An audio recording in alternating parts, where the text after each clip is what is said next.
Diddy could legit be out of prison within the next few days, and the reason why comes down to what's happening in court right this second. An appeals court is actively reviewing his conviction under the Mann Act, and his defense team is making two arguments that, if either one of them lands, he walks out of prison as a free man. Now, the first argument is the one that's going to get people a little angry. Diddy's team is saying that this wasn't trafficking. They're saying that this was essentially private consensual activity that they described as choreographed, filmed encounters between adults. In their words, this was amateur, word that rhymes with corn, and because it wasn't commercial, wasn't distributed, intended for private usage and not public use, and that Diddy spent money on it versus making money off of it, they're arguing that it's protected under the First Amendment. Now, that sounds like a reach at first, but legally it forces the court to answer a real question, which is, where is the line between criminal conduct and protected expression? The second argument is about the sentence itself. Diddy got 50 months, 5-0.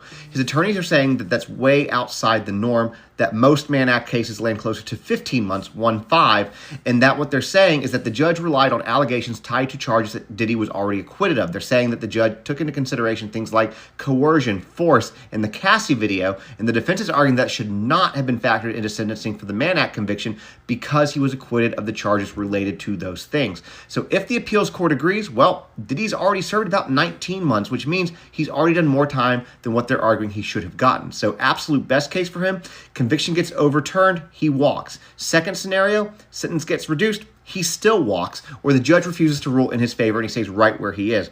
All of this is being argued right now. We have no ruling yet, and it's highly unlikely that we'll have an answer today. But when the ruling comes, it could be pretty quick, and if the court agrees with either argument, Diddy could be home within days.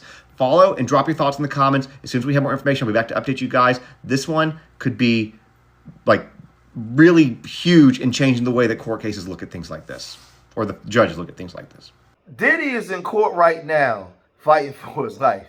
Now we know he received the harshest sentence that you can receive. They gave him like 50 months, where really he should have gotten about 15 months because he wasn't found guilty of trafficking, of force and coercion. He wasn't found guilty of none of that. He was basically sentenced on the public reaction and that video of Cassie. We all saw the ex-workers get up there and say that nobody was forced. So he got basically charged basically prostitution. So now he's been in jail for 19 months and he's trying to get out of jail. And right now he's in court. We probably won't know today whether he will get out, but in the next couple of days we'll know. But TMZ is saying this. There is a good chance that Diddy could be eating dinner at his home tonight, a free man. And that's because an appeals court is now hearing the review of the trial in which Diddy was convicted of violating the Mann Act. And his defense lawyers are making two arguments that could sway these judges and make them overturn the conviction. Let me explain both. So the first is that the defense says that the violation of the Mann Act is to prohibit the transportation of prostitutes across state lines, and it's typically for commercial purposes. That's where they've used it before. In this case, the defense is saying this is nothing more than kinky porn, and kinky porn is protected by the First Amendment. Now, that may sound crazy, but I'm going to read you something from their brief. Listen to this. They say, freak-offs and hotel nights were highly choreographed sexual performances involving the use of costumes, role play, and staged lighting, which were filmed so Combs and his girlfriends could watch this amateur pornography later. Pornography production and viewing of this sort is protected by the First Amendment and thus cannot constitutionally be prosecuted. So what they're saying is, look, if you want to use the Mann Act to prosecute people who are moving prostitutes across state lines for commercial transactions, which again is what it's usually used for, that's one thing. But here, there's no commercial purpose. Diddy lost money. He ended up paying the prostitutes. The films were never distributed to anybody. The defense is saying it was for his pleasure and the pleasure of people who may have been participating. So I'm figuring the powers that be probably feel like, okay, we punished them enough, we ruined his reputation, we took 90% of his money, we can kick him in the behind and send him home now, right?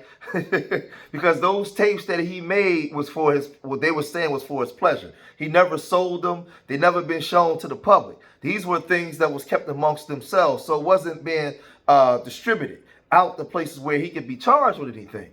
So now TMZ is actually reporting that he can be released because they don't really have anything to really hold him on based off of what his sentence was. So they're saying, look, this is like any porn. It could be OnlyFans. It could be anything like that.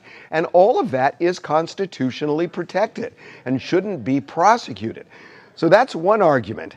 And I got to say, it is an interesting argument. The prosecutors are saying it's meritless, but I wouldn't be so quick to judge it that way. So we don't know what the prosecution is going to say beyond that in court.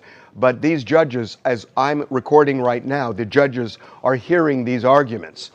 The second thing they're arguing is that the sentence was totally out of whack, that Diddy got 50 months for violating the Mann Act. And typically, for Mann Act prosecutions, the average is around 15 months.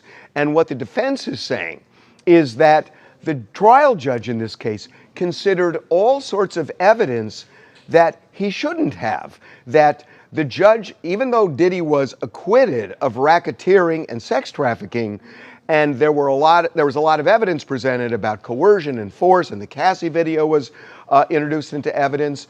The defense is saying none of that should be considered because the Mann Act has nothing to do with that. But they're saying the judge's sentence was colored by all of those things, and the judge threw the book at Diddy when the judge should have just looked at the Mann Act violation and then sentenced appropriately. They're saying the appropriate sentence should have been around 15 months. Well, guess what?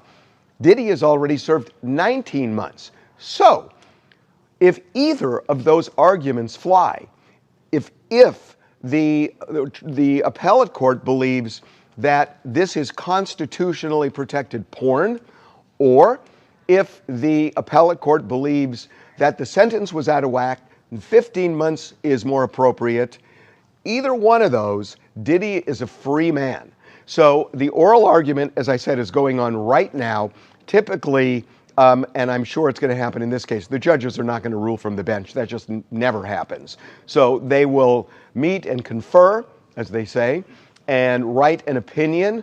But sooner rather than later, if the appellate court buys what Diddy is trying to sell, he could be a free man relatively soon.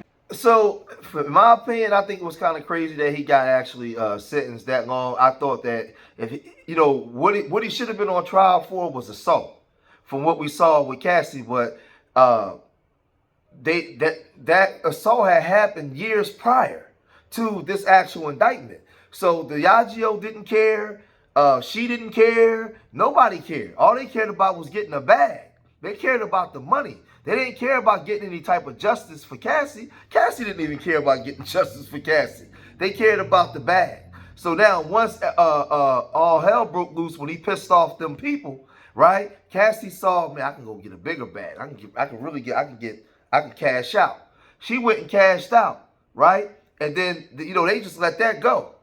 But so now he on trial. What he gets sentenced for, he got the most time ever. Now these legal analysts is breaking this stuff down, man, and they outside the courtroom doing their videos.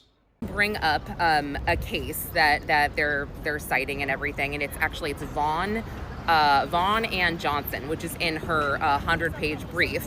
But basically, the judge wanted to go into the fact that, and he read from Judge Subramanian's the transcript when he was going through the sentencing, saying, he did consider some overlapping conduct, and that should be allowed overlapping conduct. So there's a difference here between acquitted conduct and overlapping conduct, and at the heart of it as well. I'll just sort of skip around a little bit.